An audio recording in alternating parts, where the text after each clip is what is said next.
جیسے ہی وہ آدم گناہ میں پڑتا ہے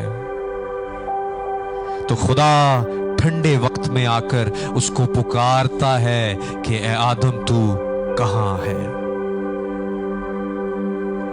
آج خدا میرے اور آپ سے بھی یہی سوال کرتا ہے کہ اے آدم تو کہاں ہے؟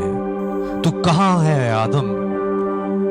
کیا خدا یہ نہیں جانتا تھا کہ آدم گناہ کر چکا ہے؟ کیا خدا یہ نہیں جانتا تھا کہ آدم اس وقت کہاں پر ہے؟ But still God asked him, Adam, where are you? Why God did so? Because God wants to give him that opportunity to discover himself.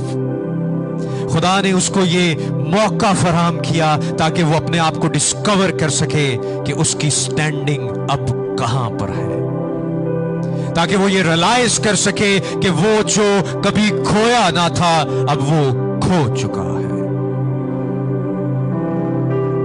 خدا اسے کہتا ہے کہ آدم تو کہاں ہے؟ God is speaking to you and me today that where are you in your life? Where are you in your spiritual life? Where are you in your physical life? Where are you? اے آدم تو کہاں ہے؟ جیسے ہی وہ آدم گناہ میں پڑتا ہے